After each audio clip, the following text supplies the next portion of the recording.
Hello, dear friends and adventurers. It's Rob, the D&D wannabe, here with some exciting news. This podcast is now made possible in partnership with our good friends at Misty Mountain Gaming. Veteran-owned and operated, Misty Mountain is one of the largest dice companies in the world. They offer the widest selection of metal, gemstone, and glass dice combined. For yourself, that special role player in your life, or your favorite podcast hosts. Just saying. Look for their booth at your next local comic, anime, or gaming convention, or find their products at mistymountaingaming.com. Okay, on with the show.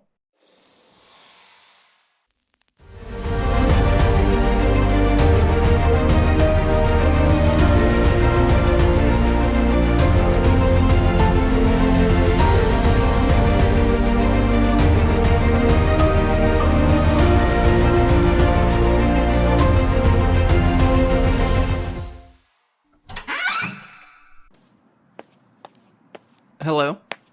Hello? Am I the first one to hear? I'm here to give D&D a try. Welcome to your very first game of Dungeons and Dragons. So excited to have you. Have a seat and we'll get started. Okay. So, before we begin, we do have a few formalities to get out of the way. I know, so frustrating. But the sooner we get started, the sooner we can be done, right? Just a bit of paperwork, but very important. Oh, right. I was told to bring this character sheet. Oh, what's that? Oh, no, dear. I mean, the paperwork. There's a contract you need to sign before we can play together. Didn't you know that? Everyone knows that. Wow, that's a lot of pages. Yes. Now, first things first, sign here agreeing that you will show up on time for every game. You mean do my best to show up to every game? No. Next, initial here saying that you will learn all the rules of the game. But aren't there a lot of rules in D&D? Oh my, yes. And initial here, here, and here declaring your intention to allow Dungeons and Dragons to eclipse all other hobbies and interests you may have or might one day have had. But I really enjoy... Not anymore, you don't. Look, I was told I just needed to make my character. Oh, of course. Thank you for reminding me. Please complete these forms in triplicate indicating your agreement that rangers are the worst class in the game, that if you play a cleric you will heal the party because that is your only function, that rogues you play must have dead parents, that you will play all future paladins in ways that spoil everyone else's fun, and that you will either love or hate the warlock class but complain about it either way. I was actually thinking about playing a bard. See, I listened to this podcast, and Oh, a bard, is it? I love bards. If that's the case, you'll want to complete Form A55-69 that promises that you will never remember to use your bardic inspiration, never leave home without the healing word and vicious mockery spells, sing show tunes and pop hits at every opportunity, and rigorously and ceaselessly rumbusticate with anything that moves, especially dragons. Rump what? Don't ask, just sign. And finally, sign a date here testifying that should anything happen in the course of the game that is even slightly out of line with your expectations going in, that you will immediately and irrevocably leave the game, blaming everyone but yourself for your exit. I just wanted to roll some dice and have a good time with my friends. Well, you've certainly come to the wrong place. Dungeons and Dragons is a serious undertaking. It's serious fun. Emphasis on the serious. Next you'll tell me that you'll only ever need a single set of dice. Well, actually... No.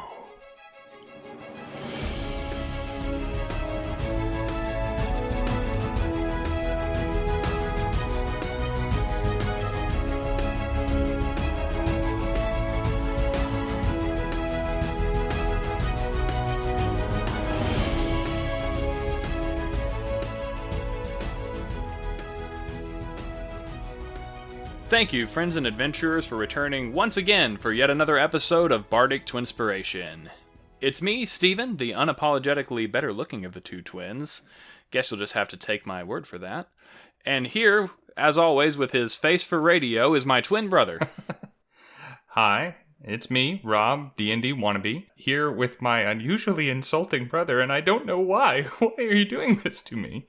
It's because this is the casual Friday of the episodes of Bardic Twinspiration, and here I sit comfortable with my first beer since, I don't know, episode 3? Well, yes, it's us back again. This is going to be even more informal than most of our otherwise pretty informal conversations. That's right, it's Bardic Twinspiration After Dark. We're recording here in the middle of the week because we had the opportunity and because we got to thinking about what has been termed the social contract of playing Dungeons & Dragons, or really any tabletop role-playing game together with your friends. That's right. We're here to see if you have what it takes to play D&D. And I don't mean like from a mental or emotional fortitude standpoint. I'm more talking about the fact that D&D is a bit of a commitment.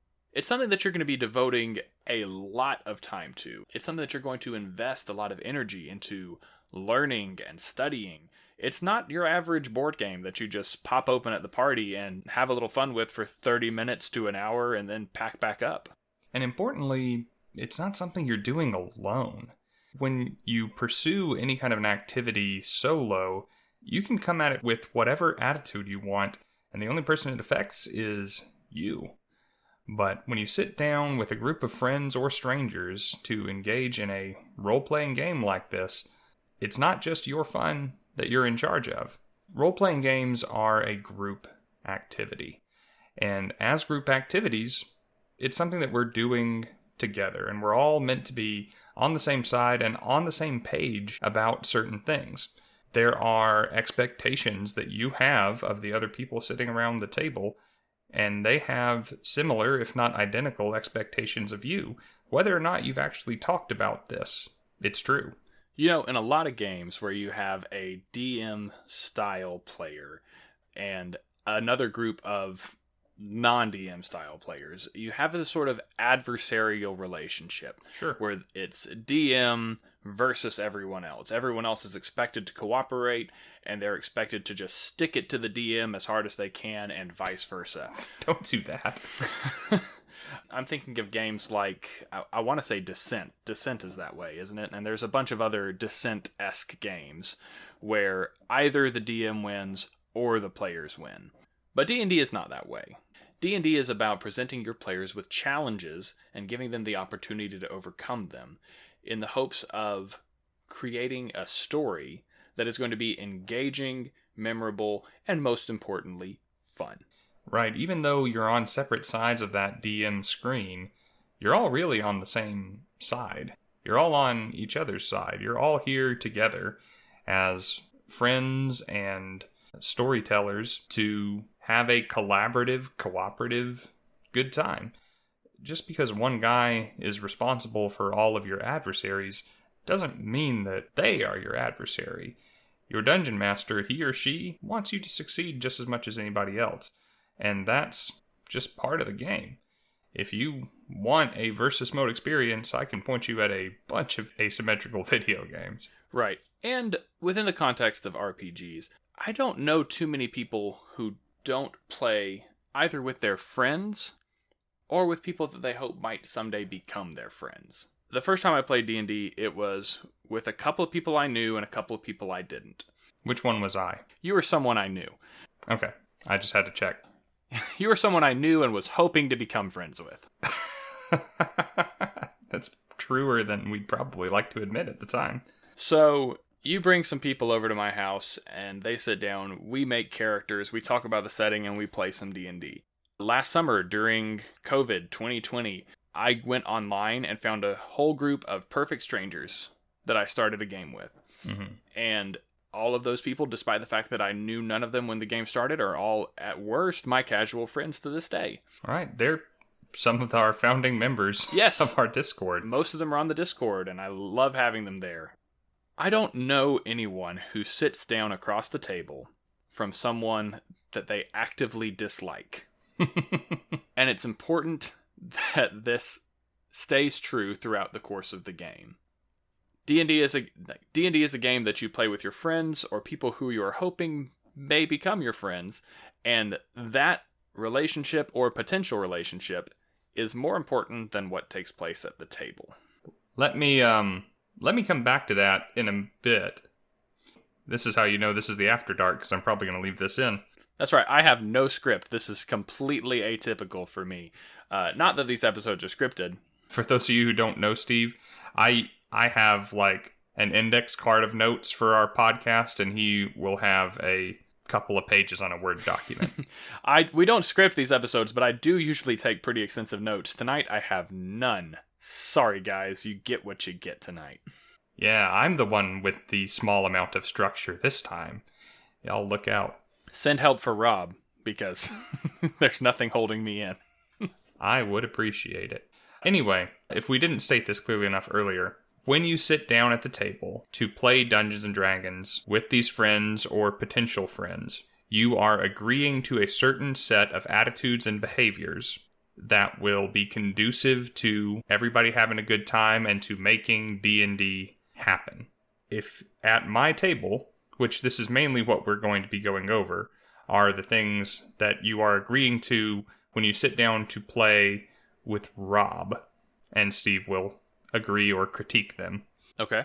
We're going to go through a list of things that you are agreeing to when you sit down to play with me. And if you cannot agree to these things, or if you break the unspoken contract, then we will not play D&D together.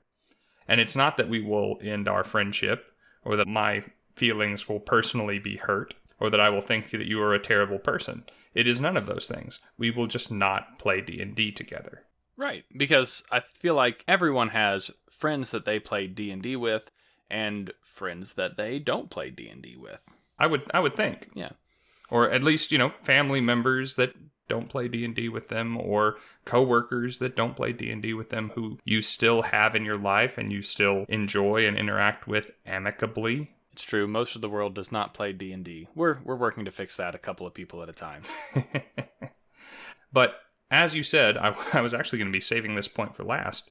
But as you intimated a moment ago, this is a hobby. My friendship is not dependent on whether or not we play Dungeons and Dragons together. This is a thing I do for fun. Granted, it's also kind of my job now. Hooray. Yeah! But at its base, this is a hobby. That's all it was ever meant to be. And it should not dictate your relationships. Dungeons and Dragons, or whatever your preferred role-playing game of choice might be, is a game. And nothing that happens in or around a game is as important as the people you are playing it with, or their real, actual lives. It's pretend. It's fantasy. It's fun. It's dramatic, but it's meaningless. That's going to lose me some followers right there. I'm going to take that little snippet of you saying that stuff and just send it to anyone that I'm about to play Twilight Imperium with. Because I feel like that's another game that people take very, very seriously. As well they should. It is fun. So, let's say that you have invited me to play D&D with you. A terrible decision, really. Hey, I'm not that bad. No, you're good. So let's go over some of these expectations that you have that apply to you when you're playing D&D with Rob at your table. When you invite me to play a game with you, what is it that you expect of me as a player? All right, the first thing that I expect of you, and I should throw in a disclaimer here, we didn't come up with the social contract of D&D. It's been around for ages, and one of the YouTubers that I follow pretty religiously, Seth Skorkowski, who is a keeper of arcane lore for Call of Cthulhu and Pulp Cthulhu mainly. Nice. But who has game mastered several more systems than I have, made a video on his social contract for RPG, which was the basis of his RPG philosophy. And while I didn't steal a lot of his points, we agree on a lot of them. And if this topic interests you, I strongly recommend checking out Seth's channel. That said, his priority one and my priority one are quite similar in that to sit down at the table with me to play Dungeons and Dragons, you and I have to be in perfect agreement as player and dungeon master that we are here for the sole purpose of having fun, of enjoying ourselves. Right. And feel free to jump in here, but I have been at tables where I feel like somebody at the table has forgotten that. Like, this is a hobby. We're taking time out of our boring, mundane, often frustrating everyday lives to live in this fantasy world and take a break from real life for a moment. Preach. To have fun, to enjoy ourselves, to live epic, heroic, and fantastic lives.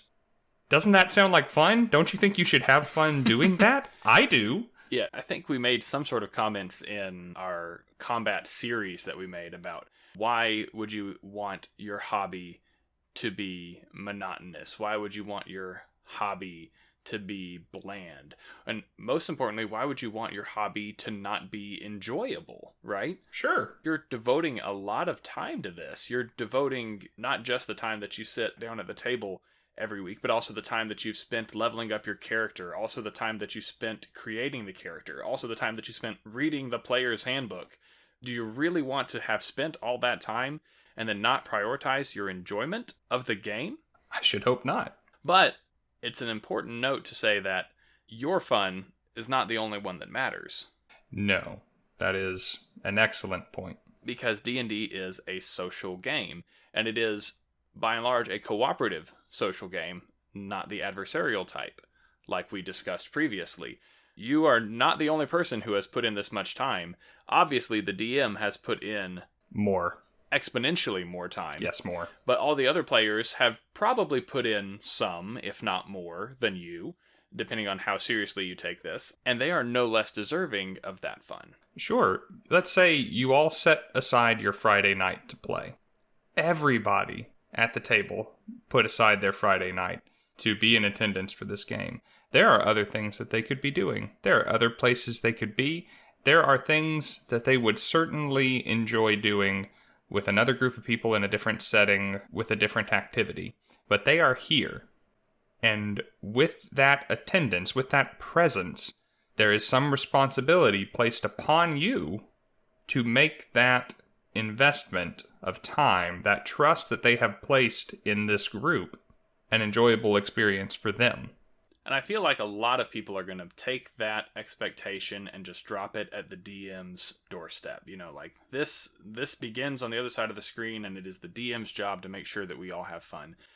Look, this is a group game. Participation is expected from everyone, you know, to the degree to which they are comfortable, and cooperation is expected from everyone. It's not just the DM's job to make sure that Sally is included. It's your job as a player to make sure that Sally's opinions are being heard and that she also has her time to shine. I'll throw myself under the bus here. I'll put myself in the doghouse. In the campaign that we're playing together right now, you and I have had to have a conversation because you're a father of 3. You do not get a lot of free time, and your wife generously loans you to us now and again so that you can participate as a great player in this game that we're all playing. And there was a scene in which I ran an NPC in a way that I felt was believable. They were offended or felt disrespected by your character and kind of put Salem in timeout and then went on with the scene. And the scene wound up taking up almost a quarter of our session. Mm-hmm. And for almost a quarter of our session, the one night that week that we got to play, your one free night as an adult man without responsibilities because your wife was going to bat for you. She had my back. She was, holding down the fort. For one quarter of that evening, you didn't get to play. And I was not thinking in that moment about your fun as a human being. I was thinking about running my game in a believable way. Which, to your credit, you did. Which, to my credit, I did. But to my detriment, to my discredit, if that's a word? Chagrin. Sure. I was not honoring you as a player in that moment. I was not being conscious of your fun, which is more important to me than my game. I run this game for my players, of which you are one. And I've said my apologies for that. I'm not going to give you the satisfaction of doing that on air. Don't worry, guys. We kissed and made up.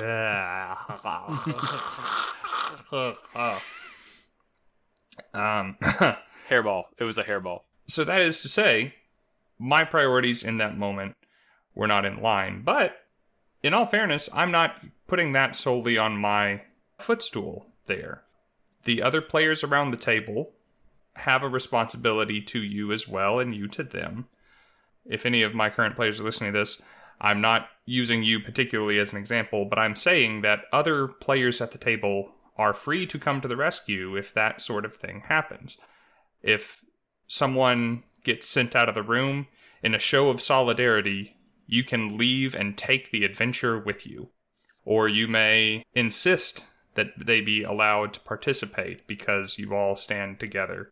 You could, in instances like this, make sure that everyone is being included, make sure that everyone's time and enjoyment is being properly valued. Because any person, even me, with my strong feelings on this matter, can lose sight of that in the moment. As a person who is particularly sensitive to being left out of stuff, it's like my one weakness, my Achilles heel. One weakness. I am always hypersensitive about this sort of thing as a player at the table in an RPG. I am always trying to find out who the least active player at a table is and try to give them an opportunity to interact in a given scene. Some people are not comfortable being in the spotlight, and that's okay. I'm not trying to force anyone to jump in the deep end when that's not what they're looking to do, but I want to make sure that if they have taken this amount of time to sit down and play the game, that they get a chance to talk. If there's a decision that's going to be made, every voice needs to be heard. It's a good policy, and you are a better player. Your characters are not necessarily better characters, but you, Steve, are a better player of the game of Dungeons & Dragons for doing that, for having that mindset. And same for anyone else who shares that quality.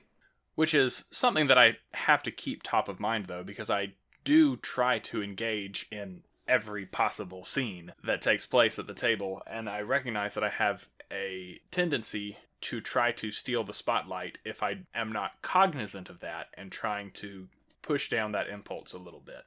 That does segue nicely into another one of the elements of my unspoken contract, is that you, as a player at my table, must be content with the game not being all about you. As a player at my table, your character is the focus of my story. You are the hero of this tale, but so are 2 to 4 other people sitting around the table with you. Right, you are one of the heroes of this story. Exactly. I've mentioned reading through Robert Jordan's Wheel of Time series, and Matt, Perrin, and Rand are the adventuring party that set out from Emmons Field at the start of the first book. And while the story is very clearly about Rand, this child of destiny, fair screen time and story relevance is given to both Matt and Perrin. And they have their own character arcs, and they have their own scenes where Rand is nowhere to be seen. And the story benefits from that. Sometimes Rand just shouldn't be there. Sometimes Rand has got to take a back seat. Sometimes Rand has got to close his mouth for things to get done. And that's how D&D parties can work as well. You don't have to be in every scene. You don't have to always have the last word. You definitely don't always have to have the first word. This is a group effort. This movie has a full cast of characters. You are part of a team. Like, it's not called Ocean's 1, you know. George Clooney and Brad Pitt couldn't accomplish this whole thing by themselves. It's not called the A guy, it's the A team. Yeah, it's not called The Hobbit of the Ring. No, it's the Fellowship of the Ring. Excellent. It's not Captain America Assemble, it's Avengers Assemble. Hopefully this illustrates our point.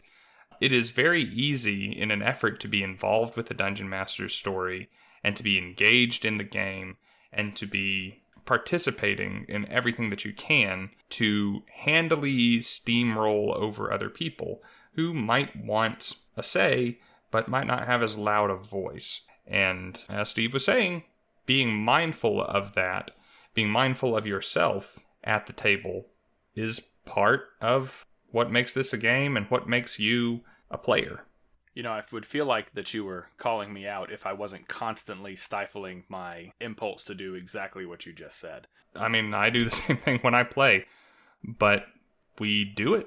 So what else should someone be on the lookout for? What else should someone be cognizant of when they're signing up to participate in one of your games? Well, one of them is, and this one, I'm the most nervous to say this one because I'm aware that this one, more so than the others, could be taken the wrong way. As a player at Rob's table, if you agree to play Dungeons & Dragons with me, you are agreeing to show up when we play. No. Yes. But, Rob, how could you possibly expect that of people? Well, if you want... I have a hard time doing this with a straight face, even. The game happens on Fridays. If you're not around on Fridays, I'm afraid you can't play the game. Now, that's not to say that I am a cruel and unfeeling person, and that I haven't canceled a game night because a player or two couldn't make it and some pivotal story beat were coming up. Or that should the caprices of life blow in an untoward fashion and some real life things happen that get in the way of someone being able to participate in our hobby, that I would not be compassionate and realistic about their attendance and give them a pass, or say, hey, everybody take a week and also check on Steve, see how he's doing. Maybe we should rally around this person in their time of need. But if it's between Dungeons & Dragons and going to the movies, let's play some Dungeons & Dragons. We've been doing this for a while. You're signing up to play. You're a main character in my story. I kind of need Robert Downey Jr. to show up if we're going to shoot Iron Man. You know, you and I, at different points in our life, have both been restaurant managers. To our chagrin. And the thing about being a restaurant manager is that you hear every possible excuse to not show up for work. I was not sure where you were going with that. I have had people call in multiple times because their laundry wasn't caught up. I've had people call in because traffic was taking place, and I worked on the busiest highway in the state. Traffic should be expected. The point is, there are a lot of legitimate reasons that someone could not come to work. It's a lot. And as a restaurant manager, I had to be understanding of that. If you were involved in a vehicular collision, that would be a legitimate reason. If you were physically ill, that would be a legitimate reason. If a member of your family was experiencing a medical emergency, that would be a legitimate reason. The fact that you did not budget your time correctly, the fact that you slept in, the fact that you forgot to put your clothes in the dryer, or that your dryer was not functioning to the fullest extent that it should be, the fact that the busiest highway in the state is busy is something that you should be able to plan around. These sorts of things should be expected. All of that to say, there are legitimate reasons that something that is a priority to you would have to be avoided. But when you sign up to play D&D, you are agreeing that it is a priority for you. Obviously not as much as family, obviously not as much as work, obviously not as much as sustaining yourself. But if you're looking for a form of entertainment, you have to realize that this is not just something that you do every week. This is something that other people depend upon you for. Especially if you're going to be the dungeon master. Oh my gosh, yes. We haven't said this in so many words yet, but everything that I'm saying now that you have to do as a player to be at my table, I am expecting of myself, and you should be able to depend on me for as well. Probably doubly so, frankly. Yeah, all of this goes double for the Dungeon Master easily. Upcoming points as well. So if I'm going to be running a game for 5 people who have set aside their Friday nights, I'd better be there.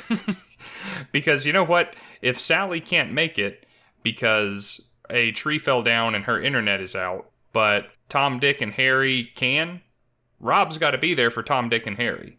And a note to all the players out there, if you have dedicated 4 to 5 hours of your week to play D&D, your Dungeon Master has probably dedicated at least 50% more to 100% more of that time in preparing for this session. Be respectful of their time and show the heck up. So yeah, show up is on my list. Also on my list, when you are at the table, please pay attention. Be engaged with what's going on. I'm going to listen when you talk. You're going to listen when I talk. We're both going to listen when Sally talks.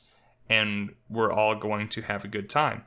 Repeating yourselves is a huge time sink when you're playing once a week for 2 to 4 hours. If Sally has to be given a play-by-play every time her turn comes up in initiative because she was in La La Land, or she was on Reddit, or she was on the Bardic Twinspiration Discord having a good time with her friends. Oh, what? We don't get a pass for that?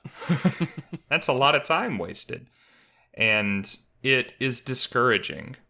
Whenever you have had to repeat yourself to someone, have you felt encouraged? Has that added to your fun ever? It usually means people get frustrated a lot quicker. Yeah, at least me. I get frustrated quicker. You know, several episodes ago, during our combat series, you mentioned how you were willing to recap for someone in order to make sure that they were up to speed on what was going on, and how you would give a synopsis at the end of the round. Giving a synopsis at the end of the round, great. Gets everyone up to speed. But I remember when we were recording, I thought, a DM shouldn't have to remind a player what's going on well, now, when it comes to their turn. They should be paying attention throughout the rest of it. I'm willing to do it. Mm-hmm. I'm not saying that I'm excited about it. There's a big difference. There's a gap there. Yeah, and I've definitely been in the not paying attention camp before. I used to play D&D on my computer in the middle of our common area of our house, and my son would run up to me and tell me cute little things or ask me questions, as children are wont to do. And I've missed some pretty big story moments, like that were specific to my character because of those things. And we didn't go back and recap that. I didn't find out that I had missed that until much, much later. You missed a confession of love. I hold myself accountable to that to a degree because it's my fault that I didn't hear it, right? No one should have to go back and sum that up for me. But all that to say, don't put yourself in that position intentionally. Don't be distracted by checking out from the game and being on your phone, or playing Magic the Gathering during the game on your second screen or anything like that. If something comes up, like your son runs up to you and starts having a conversation, if you can avoid that, probably do, to be respectful for the other players. At the time, I couldn't. But going back to our previous point, it's a game, and that is your son, whose life you are invested in, who thinks the world of you, and is not going to remember that Dad missed a moment in D&D, but he may remember that Daddy doesn't have time for me.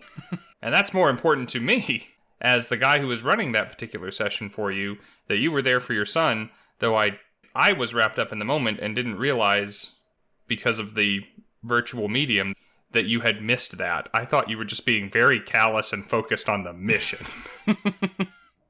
Which wouldn't have been totally uncharacteristic for my character, so that's a very fair assessment.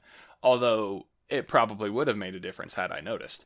Anyway, all that to say, as a player and as a DM, try to eliminate distractions, because you're not just sacrificing your own experience, which should be enough of a reason on its own, but you could be interfering with the experience of others. They already heard this whole thing the first time it happened. Them hearing it twice is not only unproductive for them, it's kind of a waste of time. It prevents the next thing from happening and puts it off. You get less done that evening. Well, I've only got two more. The first one is that we are all sitting down, as I continually say, we are all sitting down to play Dungeons & Dragons together. And Dungeons & Dragons is a game about telling a story together with dice. Mm-hmm. And with other people who have opinions and desires and ideas in their head, spoken and unspoken, that may or may not align with yours. Right. Friends, math rocks, expectations. Yes.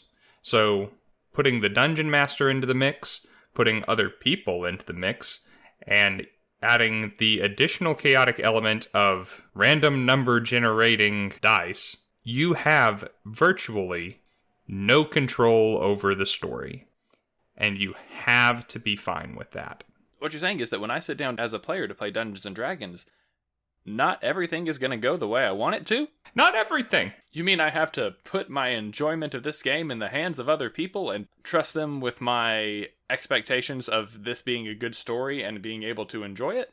I think you are, yeah. And that those people probably have the same expectation of me? They should. Ooh, this is a lot of commitment, isn't it? I know, right? I find a lot of dissatisfaction in the game of Dungeons & Dragons comes from mismanaged expectations, from somebody coming to the table with an idea of what's going to happen, and that thing not happening exactly the way that they thought it would or wanted it to because of some element beyond their control. Maybe the dice betrayed them. Maybe the party betrayed them. Maybe the villain won this time. Maybe their character died. Because that's a thing that can happen in a game with hit points. Your character can run out of them. Just like all of the monsters and the bad guys. That has the potential to destroy the fun for some people. And I kind of get that. I also kind of think that this game is about telling a story. It's not about winning. It's not about exactly what you want to happen happening. Because, as we've said before, if you're going to be that precious with your idea of what needs to happen, write a book. You know, what could be a tragic loss of your character could be a crucial turning point in the story of another character. These are story beats. These are big, crucial turning points in a narrative. The story doesn't stop just because Voltaire dies. Or Martyr dies. Right. That's true, yeah. In the campaign that I ran, your PC died. In the Lost Mines of Phandelver that I ran late last year, early this year, I lost 2 PCs. Mm-hmm. One of them, your character, ironically named Martyr, died. Very appropriate, that. And his brother quit the adventuring life and devoted himself to become a member of the clergy, I believe. Mm-hmm. So we ended up losing 2 characters, but it was a very pivotal point for the party. We lost one because he died. We lost another because his player felt that that would be the character's response to losing their brother. Mm-hmm. And then for the rest of the party, they moved forward with a newfound resolve to see these villains brought to justice that was significantly deepened by the loss of their friend. Mm-hmm. Because before then, they wanted to do something for principle, but now they had stakes in it. Now it was personal. Now they not only wanted justice, they wanted revenge. And that was a great story. And it involved the story very much not going the way that I thought it would. Right. No one was supposed to die in that dungeon. Honestly, it's just a shame that that moving story beat happened in a campaign like The Lost Mines of Phandelver, where, you know, it could have been so much more. But, you know, it was okay. But I'm so glad that it did, because otherwise that module would have been very lackluster and bland. I mean, it definitely raised the stakes. It made even me, the veteran player, going through the introductory adventure to Dungeons and Dragons, mm-hmm. to kind of say like, "Oh, we should continue to take this seriously. People could die, including me again." But no, I was very fine with the loss of that character, because before I ever sat down to play in your game, I told myself it's just a game, and we are here as a group, and we're rolling dice, and they may turn against me, and I'm okay with wherever the story takes me. Which is good, because the very first round of combat, I got knocked down by a crit from a goblin, and nearly died in the first session. Thankfully, you didn't die that early. No. But you know what? It's just a matter of time. I say that it's a shame that your character died in The Lost Mines of Phandelver. But actually, it's probably a really great thing that he did. Because I don't know how many of the other players 2-3 years from now will remember what the Black Spider had going on in that module. But they'll probably remember how Glassstaff put your character down. Mm-hmm. And that was one of those players' first times ever playing Dungeons and Dragons. And it was a very early game for another, and another player's first time playing with us. So we had a lot of expectations to manage and a lot of tones to set, and I think in the long haul it was good for players to see how you and I handled that turn of the dice. Can't wait to see the kind of story development that I get whenever I accomplish a TPK, whenever I check that box. I've still not checked that box. But I did want to make one more point about this. As with all of the other points that we have made thus far, the understanding that the story is in the hands of your other friends around the table goes double for the DM. Mm-hmm.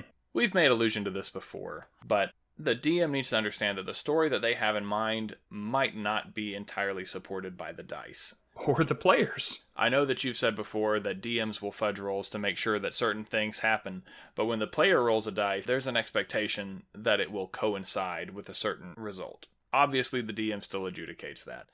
But if there's one thing that should not be sacred and should not be precious at the table, it's the expectation of exactly how a story is going to go. There's a lot of videos online about how a DM can make sure that their major story beats still happen without fine-tuning every scene between points A and B. Leave the opportunity for failure. Leave the opportunity for shenanigans. No plan survives contact with the enemy, and by God, no story survives contact with the players. I was going to say, the dice are not what the Dungeon Master needs to worry about. It's those other jerkwads sitting around the table. I feel your inner betrayed DM coming out. Because you are not in control of their story. They are in control of your story. Ooh. And your world is dictated by their whims. And everyone who tells you differently, I'd like to sit down and have a talk with, because I think they're missing the point. Your game should be fun to them. If it is not fun to them, they will leave and you will have no one to run a game for. And then you will have to write a book. So, yeah, you need to relinquish control of the story. If you want to tell a globe-trotting adventure, but one of the PCs meets a girl and buys a tavern and wants to set up the first monsters-only tavern, because hobgoblins need ale too. That's your campaign now. And maybe it's not. Maybe you and the players can have a conversation of whether the story needs to continue without that player character, or whether, hey, this actually sounds like fun. Could you run this for us? But the players drive. You are in charge of the map that they are driving on, but they drive. And you need to be okay with them taking your campaign in a crazy new direction, because that's what they're here to do. Speaking as someone who occasionally gets to play, that's fun. And speaking as a dungeon master who's had his campaign taken in crazy new directions, it's also fun. So, now that we understand that you are making a commitment to make D&D maybe not your top priority, but a priority in terms of scheduling. Now that we understand that this is a social game that does not exclusively prioritize your enjoyment, but where each member around the table is responsible for the enjoyment of others, and now that we understand that the story is not necessarily all about you and may go one way or the other, depending on decisions that are made by the other members around the table, what else do we need to know when sitting down to play a game with you? I really only have one more request of my players. To me, it seems so obvious, but it bears saying, because we have seen very recently, it is not always obvious, that there is a lot to know about Dungeons & Dragons. There are well over a dozen books published by Wizards of the Coast now that all contain rules and scenarios and monsters and player archetypes and subclasses and races. So much that no one can hold everything in their head at one time, and no one is expected to. At least not at my table. Certainly I am not. Right. But everything about a player's character fits on 3 pages of good old white paper. And I expect each player coming to my table to know those 3 pages. You need to know how your character works. Yeah, D&D is not just a time commitment in terms of the time that you're going to spend at the table. I'm going to compare this to a board game that I play and that I'm trying to drag a couple more people into. Good. I think that's an apt comparison. Listeners out there, I have a confession to make. D&D is not the only game that I play. My favorite board game that I hardly ever get to play, for reasons that will quickly become obvious, is Twilight Imperium. It's a 4X strategy game that is kind of a space opera simulator. But the rules that you need to understand all make sense, but there are a lot of them. There are a whole bunch of interactions that you need to be aware of. Each turn has a lot of steps that need to be handled in a very specific order. There are 17 different factions, 24 if you buy the expansion for the game. And all of these races have faction-specific technologies, faction-specific units, faction-specific abilities, faction-specific promissory notes that they can distribute out. Each character has a whole deck of technologies that they can research and share. There's a lot of components to this game, and a lot of it is very procedural. It is an investment to learn how to play the game so that you can play it. And when you do play it, the game takes, I think, the base game at best is around a 4-hour commitment, and it is not unheard of for games to run a full 12 hours. You could easily fit 2 to 3 sessions of Dungeons and Dragons in the playtime, let alone setup, of a game of Twilight Imperium. Oh yeah, I mean, I love the setup part, but I usually spend about 2 hours doing it. I have to make sure all the pieces are just so. I love my brother, and will still only play this game with him maybe twice a year. But I bring this up because the length of time that you have to play Twilight Imperium can be intimidating to a lot of people. And the complexity of the rules can be intimidating to a lot of people. That deck of technology that you can research, or the sheet of units that are at your disposal, can be intimidating to some people. And then you have to do this again for 16 other factions. But here's the thing. D&D requires at least that much effort from you. And people play D&D all the time, many of them proficiently. But it always gets to me that people... some players. Well, that's why we're getting into this, but it bothers me a little bit that so many people are willing to put in this time for D&D, and yet not as many people would put in the time for Twilight Imperium, which I also enjoy.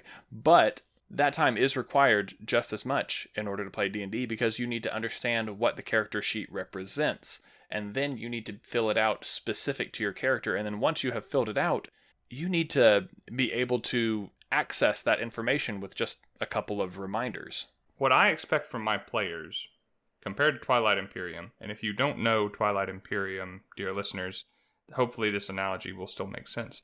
I don't expect me, as someone coming to Steve's table to play Steve's ridiculously complex board game, to remember all of the rules of Steve's ridiculously complex board game. I prefer the dungeon decadent. master. He is the dungeon master equivalent. He knows how the turns work. He knows the rules of the game. He knows the order of operations and is there to answer questions when I have questions. But Steve doesn't know everything about the particular race that I am playing. Or at least he doesn't have it in front of him, readily accessible like I do.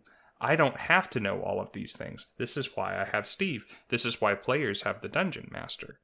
I need to know, though, if I'm going to play the Nalu, the serpent lady race of aliens, that they get to go first every turn, that their fighters can become more powerful than other people's fighters, or whatever you have. If you're playing Dungeons and Dragons and you're playing a rogue, I know how rogues work because I play rogues, but I expect you to know when you do and don't get sneak attack, and how to generate that for yourself, or how stealth works, or know where on your character sheet to find your modifier for a thieves' tools disarm traps check, or to know what your proficiency bonus is, or what your spell save DC is, or at least where it can be found on the character sheet. Because the time that it takes for me to remind you of these things that you probably ought to know or have a casual understanding of is time that other people at the table are not playing the game, and frankly that you and I aren't playing the game. Right. And just like you, as the player of the Nalu Collective, should not necessarily expect me to know the exact stats of your fighters which are on the sheet in front of you, if you're the DM for me who's playing a Yuan-Ti Pureblood, the Dungeons and Dragons snake people, if you tell me that you're hitting me with poison damage, that should be all that's required of you. It's up to me to tell you that I have immunity to that. Sure, that's a good example. And I never begrudge helping someone learn the game. And this doesn't apply as much to your first game of Dungeons & Dragons. Although with a lot of my players, I spend some time before we all sit down together with them individually, helping them discover some of the rules of the game and help them create their character and fill out their character sheet. But it's the repetition. It's when multiple times over multiple sessions, or even, God forbid, during the same session, I have to remind you of the same tidbit of information when I start to recognize we have a problem. Because that tells me you don't care.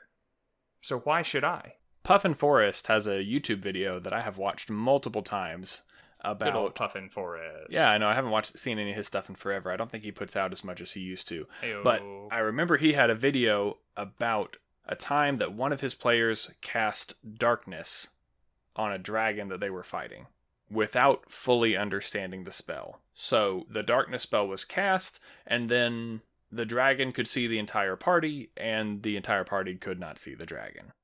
There was a time that I played a cleric, and I cast the sleep spell. It was my first time playing a spellcaster, and I just assumed I knew what a sleep spell did. You know, it puts the enemies to sleep, right? I think I ended up knocking out several members of my party, if not the rest of my party in its entirety.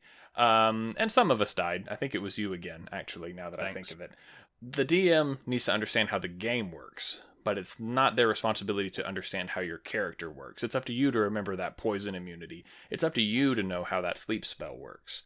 It's not the DM's job to remember that you can dodge that incoming attack in a manner that some might describe as uncanny, or that you have the shield spell prepped. It's not the DM's responsibility to track your ammo. It's not the DM's responsibility to track your spell slots. It's not the DM's responsibility to track your encumbrance.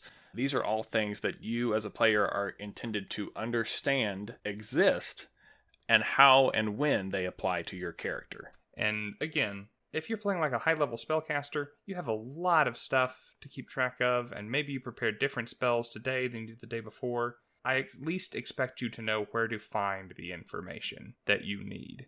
Dog-ear all the pages in your player's handbook. Or buy those little holographic cards that describe all of the spells. Or be able to look it up on D&D Beyond. Yeah. Or know where it is in the player's handbook or Tasha's Cauldron or wherever the spells that you're reading are from.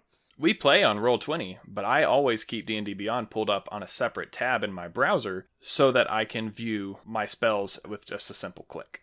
And like you said before on a different point, this goes extra special for me or any of the Dungeon Masters out there.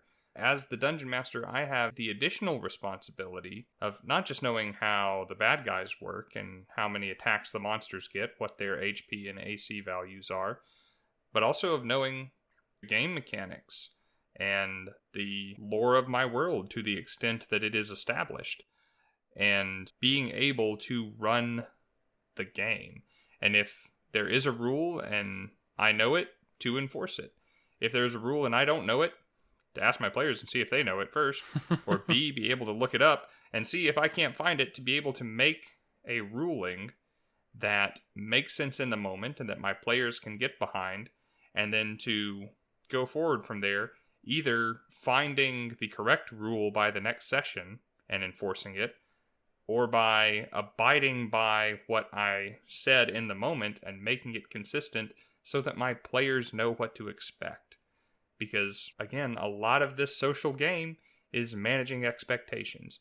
You know, on a related point, I wouldn't say that it is a requirement or part of the social contract that someone in your party take notes. But I would say that if details from prior sessions are important to you, then you should not put that responsibility at the feet of your dungeon master.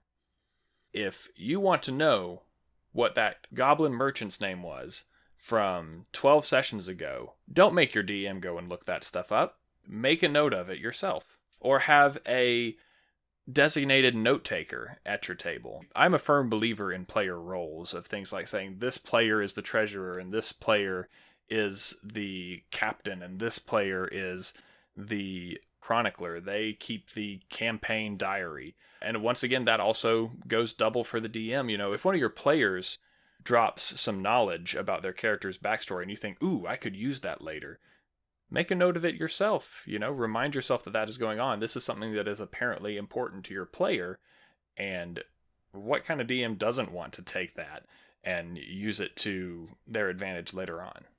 Sure. Or if they make a controversial or significant decision, especially if there are witnesses around, surely someone's going to care, someone's going to talk, and eventually word of it will reach the right ears, and something's going to come of that. It seems somewhat obvious that the Dungeon Master should be paying attention to the actions of the players and carrying them forward and progressing the story in a meaningful way. And to me, it seems somewhat obvious that the players might want to do the same thing. While that is not a requirement at my table, the physical taking of notes, being mindful of the story that we are telling together, and needing little more than a brief refresher at the start of each game to know generally what's going on, is a requirement. That's one of the things that I've always enjoyed about Critical Role. It does slow the game down a bit, but when one of the players wants to recall some information from prior sessions, everyone starts scrambling for their notebooks. Mm-hmm. And especially if Marisha. they cannot find their notes, Matt does not tell them. And they leave it up to Marisha to put together all of these, puzzle pieces and decode Matt's story. And I think that that's really fun. And that, or they just text Danny Carr. Oh, yeah, she is there as kind of She's the lore a cheat keeper. code safety net. Yeah. Just to make sure that everyone's on track from one session to the next. But, no one has immediate recall for a campaign that's been going on for that long. And to expect that of Matt would be unfair. So they keep notes themselves. And to their credit, it is all consistent. Those are kind of the guidelines that I expect my players in any game of Dungeons and Dragons or any other RPG that I might be flirting with at the time to operate within, and the boundaries of conduct that I expect of them, and that they should expect of me. When we all come together, as we've said so many times throughout this episode, to step out of our everyday lives, to enjoy one another in this way, through this hobby, as a social game, as a social experience, and one that we've said in previous episodes does bear more emotional weight than a game of Monopoly or Twilight Imperium or Call of Duty. When we sit down in that context, we have a responsibility to the other participants to do everything within our power to make sure that we are all having fun, that we are all equally participating at the table, at least so much as is desired, and that we are relinquishing control of our fictional characters' health, wealth, and well-being. Because we're all here to tell a story, we're all here to have fun, and it's just a game. Breaching that unspoken contract, which has occasionally in the past become a spoken contract, means that sometimes you got to define the relationship. Yeah. It means that, unfortunately, D&D is not going to be a hobby that we share with one another. And you are welcome to continue to play somewhere else and come and have a beer with me and tell me about your campaign. I'll regale you with stories of mine, and we will be good old friends and have a grand old time, but we are not going to share a table. Very early on in this episode, I mentioned that you need to trust the other players with your character, with your story, or with the results of these dice rolls. And I think that that is really key, and that's an integral part of this dynamic, this social experience that is this game. You need to have a healthy amount of respect for the other people who are at the table and what they have gone through to be here at this table this evening. All of the time that has gone into planning this session, to making this world, to making these characters, and to set aside other things that they could be doing this week in order to dedicate this time to your mutually assured destruction. I mean fun. You need to trust each other with your expectations. Doesn't hurt to go ahead and talk about those expectations. It's a good session zero topic. Maybe we'll have an episode on that later on. Oh, we definitely will. But if you don't have that respect, then you cannot have that trust. Or at least that trust will be betrayed at some point, at some level. And if you don't have that trust all the way around the table, then it will be more difficult to achieve the fun that you are all looking to get out of the game. And I think it is good that the podcast has given me an opportunity to express these things, because just through the exercise of quantifying and clarifying these things has given me a little bit better of an understanding of why I do what I do and what I hope to get out of a game and what kind of players I want to have at my tables. How about you, Mr. Unscripted? What has this conversation done for you? What have you gotten out of it? For me, I think that it's really important to understand these things. And I think that anyone who has played an RPG before usually has a lot of these expectations in mind already going in. I need to know how the game works. I need to know how my character works. But someone who's new to the hobby, or, maybe learning a new system, or hasn't played with this group, it may be important to go ahead and actually discuss some of these things. It's one thing for us to tell you that this is the general expectation for playing RPGs in general, but it's better to go ahead and set these expectations formally at the get-go. So, if nothing else, this is shaping my upcoming session 0 that I will definitely have before I start my campaign, whenever that is, and it's definitely going to frame a lot of the conversation for the session 0 episode that we have in the future. Just in case anyone is not familiar with the term session 0, it is a meeting between the players and the dungeon master about the game before the game. Instead of session 1, it is the session before session 1, hence the session 0. And I completely agree. If you are having a session 0, which we contend you should. Yes, I think a session 0 is a great idea. And this should probably come up, if for no other reason than to make sure that every player is on the same page about these things. Because imagine having this conversation and someone saying, well, no, I don't agree with that. You say, well, sir, I believe you remember where the door was. People come to RPGs hoping to get different things out of them. Some people really want to be mentally challenged in terms of, I want to be posed with some very strategic problems, and I would like to have a whole lot of riddles incorporated into my weekly sessions. Some people, are looking for a bunch of emotional challenges. Some people aren't having a good D&D session unless they've cried. I am neither of those people. And if that is the sort of thing that you want to run, and your enjoyment of the game as a DM will be affected by whether or not I cry, then, you might be in for a disappointment. And some people expect sessions to be long. I've found that my ideal amount of time to play Dungeons & Dragons is somewhere between 4 and 12 hours. Oof. And some people prefer to keep things a little bit shorter. Some people want to play multiple times a week. Some people want to play once a month. There's a lot of things that you should discuss beforehand. I'm a 2 to 4 hour, 3 times a month kind of guy. Well, that's because you have to run them. I just have to sit back and play them. Yeah. I do silly voices and make bad decisions. That doesn't require a lot of prep. I also run and play multiple games a week, so I can't sit down and do any one of them for very long. Again, people have a lot of different expectations. They hope to get different things out of the game. And there are a few basic points that you want to make sure are aligned in order for everyone to enjoy the game. So that was a clear look into my social contract of D&D. I'm not saying that yours has to be the same as mine. In fact, it probably shouldn't be, although I would argue that at least some of those points really ought to be on everybody's list. Fairly universal. What is your social contract? What do's and don'ts are there at your table? What does everybody need to be on the same page about before you sit down and play your first session? As a player who might be looking for a DM, what are the qualifications that you're looking for there? What are the expectations that you have for them? As a player who is looking at becoming a DM, do you know what you're getting yourself into? Don't say that. Though that's the situation that I'm in, and Don't say that. There's some prep involved, and I did expect there to be, and I have not completed it all, which is why I haven't started yet. But I think we've been clear before that we contend that players should be DMs. It is more gratifying, and you have more toys to play with.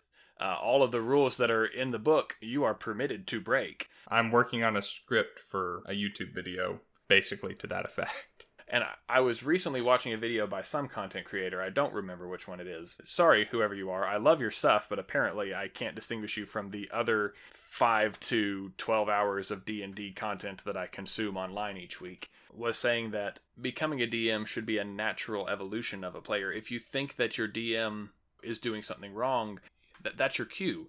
You are now a DM who is just not heeding the call.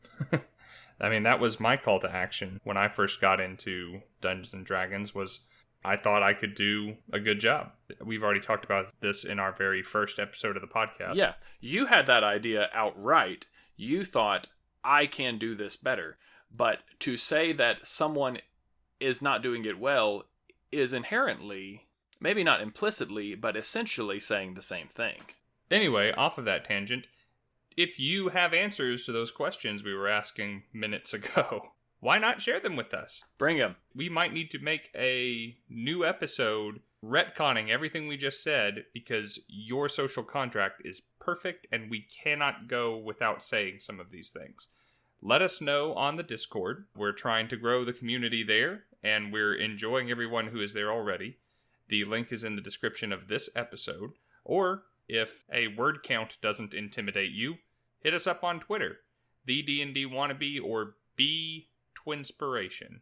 I'm sure that someday that we may potentially have to go back and correct ourselves, but that would require us to be wrong about something, and I'm just not expecting that at this point. Well, if you agree with the kind of things that we're saying, then more of at least my opinions, most of which are shared by Steve when he's right about anything, can be found on Misty Mountain Gaming's Dungeon feed. I'm a regular contributor there, writing articles, posting episodes of this podcast, and videos on YouTube, and some games on Twitch. While you're there, check out some of the dice that they have on the site as well, because this is a impressive collection, 14 pages of metal dice alone. If you want to know what I'm fiddling with right now as we record this episode, I finally have my first set of their dice. I got the Midnight Love set of the Paladin's Crusade metal dice. Those Paladin ones are pretty slick. It is incredibly decorative and very, very shiny. And a very pleasant shade of blue. I have played with them and they love me, and I usually roll above a 10, I think a solid 2/3 of the time at this point, after about 3 dozen rolls. 50% of the time it works every time. Oh no, I wouldn't brag on a dice having a 50% success rate. That's its job. No, this is a set of dice that actually likes me. Even when I'm not actually using them for the game, I am fiddling with them or just looking at them from across my desk. Hey there, beautiful. And hey, Misty Mountain is taking me with them on the road for the convention season. Look for me at the Misty Mountain Gaming booths at your local conventions. But even if you can't go and visit Rob in person at one of these conventions, don't you worry. He's going to come visit you on your Spotify, iTunes, or other podcast feed. And better yet, he'll bring me along. I genuinely thought you were going to say that I would be seeing them in their dreams at night or some crap like that. I really thought that's where you were going with In fact, Rob will be down at your local record store this Tuesday from 4 till 9. Is that Dr. Tran? No, I don't watch anything as unwholesome as that. It's definitely not my favorite video on YouTube. Anyway. That's not Toy Cack, that's Here Comes Dr. Tran, but I wouldn't know that. Anyway, thank you so much for tuning in to this peculiar, very special episode of Bardic Twinspiration. Bardic Twinspiration After Dark. Until our next episode, I'm Rob. And I'm Steven, and thank you so much for putting up with us yet again. We'll see you next time. Bye now. The outro music you're listening to right now is called Mega Epic, and the intro music is called Super Epic. Both were composed by the wonderfully talented Alexander Nakarada and utilized under a Creative Commons license. You can find more of his music at serpentsoundstudios.com. If you enjoyed our content, please consider leaving us a 5-star rating and review on your listening app of choice.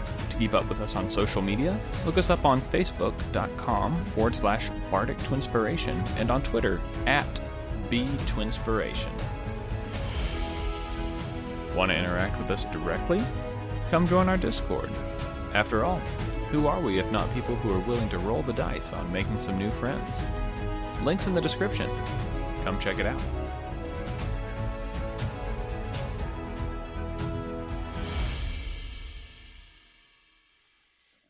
I cut the fan off so that it would interfere less with the audio. And you shot all the crickets. Now the only sound that is competing with me on this episode is going to be you. That segues nicely into one of my points, but I never did get to say my threat. Oh no, he's threatening me. I'm so glad this is recorded. Send help. Even a DM who has... Oh, I'm beeping. We probably both got a notification from Discord. Let me mute it.